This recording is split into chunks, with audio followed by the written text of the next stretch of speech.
Welcome back to the Fantasy Rugby Draft podcast. My name is Bruce Wilkinson. Thanks for downloading and listening. We've got a special guest in the booth today. We've got Rich Freeman, who covers all things Japan rugby related, and more specifically for us, Sunwolves. Welcome back, Rich. Konnichiwa. Hello, everyone. Outstanding. Good to have you back, mate. How's the mood in the country with the Sunwolves this year with Super Rugby? And I guess looking a little bit further afield to Japan for the World Cup a year away. Yeah, it's an interesting time.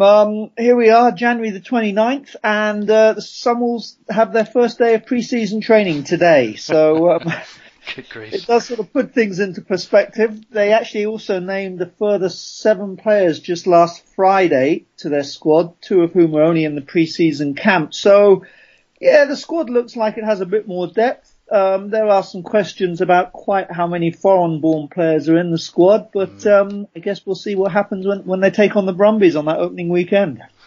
It's interesting. Well, I remember last time you mentioned this, and maybe even the time before that when we had you on to do the Sunwolves, and that pre-season is just so brief. It's so short compared to some of these guys who's been doing training in December. Now, I guess some of that is physical stuff, and they're just running sand dunes, and these guys get to run out in the top league, but a lot of it's combinations and getting to know each other as well. And if it's just, as you say, just started today, wow. Yeah, and obviously the big thing with the Sunwolves is they've got their third head coach in as many years, so it's all getting used to a new system, new coaches.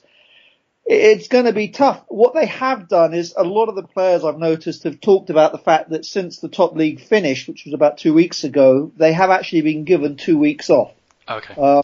Because one of the problems obviously is going straight from top league into Super Rugby. There's player fatigue. The players are all carrying small knocks. So one of the reasons they've started a little bit later is just to give the players a chance to just forget about rugby for a week or two and try and mentally refresh. And I mean, last year I know, talking to Kotaro Matsushima, he really enjoyed the fact that he was given a week off where he didn't have to think about rugby or anything. Yeah, it's good. The mental freshness as well sometimes goes a long way when these guys are at fairly peak physical condition. Yeah, absolutely. Let's get into a bit of the recruiting. So, from the outside looking in, it looked fairly successful. A couple of good names that they've purchased or bought in that have fairly decent Super Rugby experience. Is that the case? Is everyone feeling a little bit more kind of confident that they've got some players now? Was the players missed? There were players missed. I know that Andy Ellis was on their radar. Matt Gitto, I think, was approached. Sean McMahon was approached. One of the reasons being that Sanzar have taken a bit more of a hands-on approach to the Sunwolves. They feel that some of the promises that were made back in 2015 when the team started up weren't carried out. That's one of the reasons why Jamie Joseph is now head coach. He's doubling up as Sunwolves and national team head coach because they wanted a world-class coach, which I think is a bit harsh on Pilo Tiatia because I thought he was doing well last year. The other thing that they wanted was some standout marquee players. Now, obviously, as you say, there are players here with a lot of Super Rugby experience. I don't think they're possibly quite the standout marquee players that they were hoping for. Michael Leach, though, is back, so that is a big plus for them. Michael Leach, good player, absolutely. I think that's I saw a recognisable name as well on Friday. I think that got signed. Lappies Lekapskakni. He did. He is one of a number of South Africans in the side. Obviously, a number of them have also got Super Rugby experience. So there are players there that are used to the demands of this level of rugby. Leach, obviously, I would say would be captain, because he's the national team captain, so it would be very odd if they don't have him leading the Sunwolves as well. Yeah, sure. Okay. So one of the signings they had was Hayden Parker from the Highways playing in the top league, but his Super Rugby experience was at the Highlanders, and also Robbie Robinson. They're going to add, when they left New Zealand shores, they were considered pretty decent Super Rugby players. Are they going to have full-time roles at the Sunwolves in their respective positions, or where do you think they'll lie? That's an interesting point. Hayden obviously was here a couple of years ago when he was with Panasonic, actually here to help recover from a shoulder injury, and then when he went back to New Zealand, he got injured again. Very useful player. He knows that sort of Japanese style of rugby. Whether he's the first choice standoff, I'm not sure, because obviously Japan, there's Utamura there as well. Robbie Robinson is a player I think will feature, I have a feeling he'll be a very useful bench player in that he can cover fullback and stand off. Kotaro Matsushima, I would say, is the number one fullback. Right. Robinson has been playing fly half all season for Rico Black Rams. So the fact that he is that sort of versatile player, I mean, I remember watching him back in 2009 in Tokyo when he was with the New Zealand under-20 side that won the World Championship that year. Great player. So I would say his versatility would sort of hold him in good stead, possibly on the bench. Okay. So you probably, as you mentioned him there, Matsushima's your 15? I would say at this stage Matsushima would have to be. He's the top league MVP. He's had an outstanding season. Obviously, the one thing that Jamie will be concerned about will be limiting, as with a lot of the top players, will be just controlling how many games they play, with obviously test matches coming up in June and as you said earlier, the World Cup coming up, a year and a half away. It's interesting. It's almost literally word for word what Paul Tate just mentioned about the Jaguares and the Pumas and managing minutes for players like Creevy and Sanchez and these guys, and being really careful not to put too many miles on their clock before the 2019 World Cup. Sounds like a very similar thing happening in the Sunwolves with Joseph. Yeah, absolutely. I mean, you've got a limited playing base. You've got a couple of, real standout players, and you've got to protect them, really. Yeah, that's right. So who do you reckon is going to go on the wing positions? Because there's been a little bit of turnover there, and an old mate that's come back as well. Yes. What's your kind of favourite bet for that? I mean, well, I think if you look at the wings, there's 5 listed, and 3 are sort of power wings, and 2 are out and out pace. And Fukuoka and Yamada have pace to burn. Fukuoka's had an outstanding season defensively as well. Yamada, we saw what happened to him when he played Super Rugby in Sunwolves' first year. Sensational finisher. I would say those 2 will start, but I would think the likes of Van den Heever, Lemeki and Salmaki will get game time because of the physical approach that they bring to the game. Sure, okay. And we've lost Nakazuru, and I think we mentioned off here as well that the Emmy hasn't been named, but he's floating about in a B, or he's on reserve or something, or what's the story with him? Yeah, what they had last year is they had what they called the National Development Squad, which in the past would play Asia Rugby Championship games. This year Japan don't play in that because the Asia Rugby Championship's a World Cup qualifier, and obviously Japan are already in. So they will be sort of training within a sort of, as you say, a sort of B squad, and I would expect at some stage Emmy to get the call up. I mean, he had an outstanding year for the Sunwolves last year. It was not quite as good for Suntory during the top league season, but I mean, based on what he did last year, he should be there or thereabouts. Yeah, I think the one that you need to be careful of from a manager's perspective in fantasy rugby is that Matsushima wasn't highly ranked in our initial rankings, and we only ranked them once. We put them down. We only remove injuries from that, so that's a point in time of somewhere in the end of December, start of January. So Matsushima is low on that list, and that's a player that I would put an asterisk beside. If you see him slipping in drafts, or if no one's really on the clock and is looking just at those rankings, he's someone that you'll be able to get and be really comfortable with if he's your third outside back. Yeah, maybe even higher, to be honest. He's a good player. Well, the thing with Matsushima is he showed against the Blues last time out as well. Very useful player to have at number 13 as well. He can play wing, he can play fullback, he can play 13. So, a good player to have. Yeah, absolutely. Further infield, a bit of turnover as well in the midfield. I think Derek Carpenter was once operating there. Did pretty well actually for a while for Sunwolves and for fantasy rugby managers. Who's in midfield at the moment, or who do you think might get those midfield spots? Yeah, they've it's an interesting. There's 4 foreign-born players they've named in the centres, and only 2 Japanese-born players. Harumichi Tatakawa, I would say, would be your first choice, number 12. And they just named on Friday Ryoto Nakamura, who played well this year for Suntory. He would sort of fills in that role as well, because like Tatakawa, he has had experience of playing 10. And then if you're looking at the outside centres, obviously Will Tupou, he's been injured all year, but he had a good year last year for the Sunwolves, very strong defensively and a strong runner with ball in hand. And Sione Tiaupa from Kubota Spears, who broke into the Japan team in November. And obviously the fact that he plays alongside Tatakawa at club level would probably, put him slightly above the other 2. combinations. Sure. Yeah. Yep. Right. Okay. No, that's it's interesting. It sounds like Tadakawa was probably the one if you were to look at a Sunwolves midfielder, and then see if you can keep an eye on what happens in the pre-season after that. I guess we've discussed a little bit about 10 and who's likely to fill into that role, and Robinson potentially backing up, or Tamura and Parker starting positions. In one, Tanaka at halfback, is that just a sewn up, or is he going to have resting, or is there someone challenging him?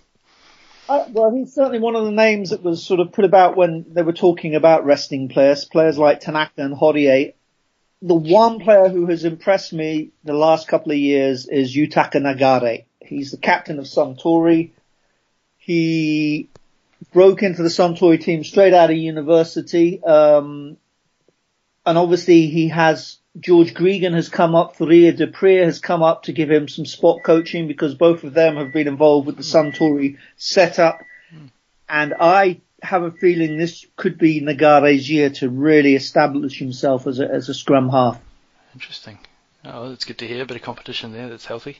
Nice. I would, Tanaka at this stage is still number one, simply because defensively he is so good around the back of the scrum. Sure. He's like a little Jack Russell, just like everyone's ankles, basically. Yep, that's right. The guy needs to get that little bit of mongrel in him, and I think he'll be there. Very good. You mentioned the scrum. That appeared to be a little bit of a weakness for the Sunwolves. Have they improved in that area? What are their movements around the front row this year? Front row, they have brought in a lot of new players. Ruan Smith, who's obviously had top Super Rugby experience. Hinkus Van Wyk, Craig Miller have all been brought in. And then you've got the old established hands like Keita Inagaki, Jiwon Koo, and Asayali Aivalu, who's broken into the Japan team recently. So the props, they still, it's a typical Japanese style scrum, I think, in that, they've looked for ball handling props. Ruan Smith. Yeah, that's what I was going to say. Ball handling from Ruan Smith is what I remember. Yeah. So, that's part of the sort of the 15-man approach to the game. But, obviously, as the Sunwolves found out last year, you can't play 15-man rugby if your scrum's going backwards. So, they're going to have to put in a bit of work in the tight. And then, players like Ruan Smith, Keita Inagaki will hopefully shine in the loose as well. Yeah, okay. Interesting. So I'd overlooked that signing of Ruan Smith, but in terms of fantasy rugby drafts, we didn't have the Sunwolves front row ranked at all, but might be one to keep an eye on. If they're going to be doing a lot of ball in hand and Ruan Smith is part of that equation, then it probably brings them back to parity with some of those just mid-tier kind of front rows. Yeah. And then obviously with the hooker, everyone's talking about Shota Horie. They've got some interesting signings. Yusuke Niwai, who had a great year last year for the Sunwolves, is back, although he's been injured all season, so we're not quite sure when he'll be actually back to full match fitness. But the other big signing they've had is Yaba Bregvadze from Georgia. 48 caps for Georgia. If you win 48 caps in the Georgian front row, you are no mug. Yeah, that's right. Absolutely. And I think he could play a very big role in sort of just tightening up that set piece and just making sure that it really does operate properly. You are really only as good as your squad in Super Rugby as well, and even if Shota Horie is starting a lot, and we've got Japan considerations, minutes is going to be limited. If you've got someone like him coming off the bench or even starting and giving him a bit of a rest, then that's a big, big difference than it was last year. Yeah. At the Locks last year, so they were an interesting case actually for fantasy rugby managers, because they did contribute in the odd game quite a few points. Players like Moley and Halu were starters for a lot of 10-team comps in our fantasy rugby this year. Who do we think is going to be the Locks? Is Halu around still, or where are we looking? Uega's around. He's just come back from a broken arm that he suffered against the Wallabies in November. Okay. Liaki Molly is not. He just started playing rugby again at the end of the year with a team that's just been promoted to the top league, but he was suffering. It's one of those things, the Sunwolves never actually release any information, but from what I heard, it was a concussion issue, but it sounds like he's over it now. Right. So there are some new names. Grant Hatting, who's a South African, well over 2 meters. Oh, yeah. James Moore has been named. Shinya Makabe is back. Sam Wykes, who I thought had a good year last year. And then obviously you've got Willie Britz, who plays back row and lock, and a player called Kazuki Himeno, who was outstanding during the top league. He was straight out of university. He captained Jake White's Toyota Verblitz. He's listed as a lock, but I think he might also get some game time at 6 as well. But he is certainly a player who takes the ball in hand a lot and is a good player. That's interesting because we love to hear those locks that are playing out of position. Sorry, locks listed in the game and playing out of position on blindside or even at 8. That's where you start racking up points. So there's one to write down for those drafting.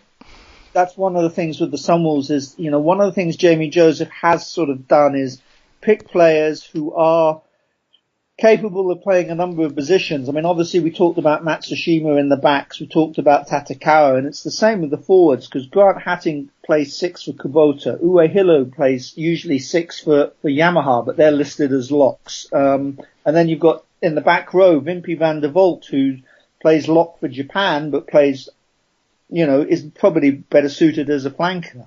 Yeah. So there is a lot of versatility in this team. Yeah, so Matsushima was last year, he was top 15 average points per game for outside backs, and someone who was top 20 in average points per game was Ed Quirk. Yeah. Played well. He's back.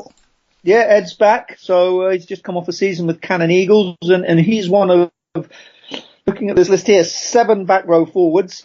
Michael Leach we've talked about, there's Willie Britz, there's Ed Quirk, Lapashane, Van der Volt, and then a couple of Japanese players, Nunamaki, who's probably the only real specialist number 7 there, and Yoshitaka Tokunaga, who is an Olympian, was one of the sevens players that got 4th place at the Rio Olympics. So he certainly, when he gets ball in hand, he has a bit of pace to burn as well.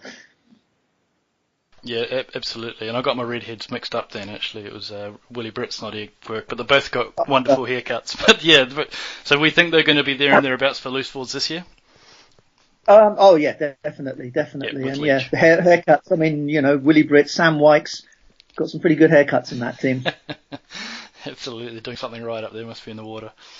From an overall perspective, how do we think that the Sunwolves are going to fare this year, say, compared to last year? I think, everyone, excuse me, everyone's talking about, there is a positive sort of feel in the air. Obviously the travel has been cut by about half. Yeah, right.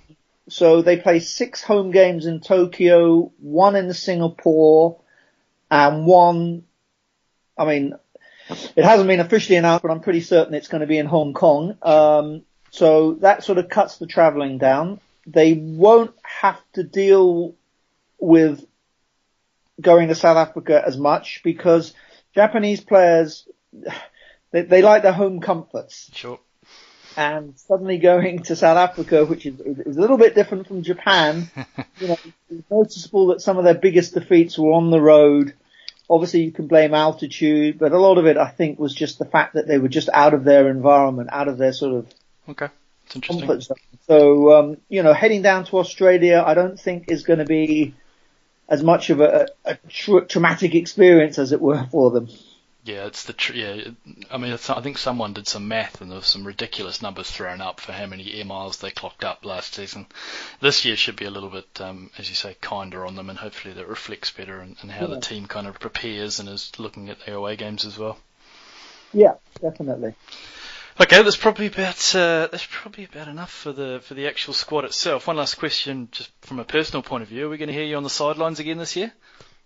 Yes, it has been confirmed, so I will be doing that. Ken Laban will be doing the main commentary. I know Steve Bates will be involved, and then we'll probably have a few of other old hands who are based in Japan doing some of the other games. So, very much looking forward to it. Oh, that's wonderful news. It's great to have some actual analysis on from a sideline comms. Keep up the good work. Thanks a bunch for taking the time anyway to help manage that, Rich. It's much appreciated. No worries at all. My pleasure. That's us for today. I'm Bruce Wilkinson. LT Better.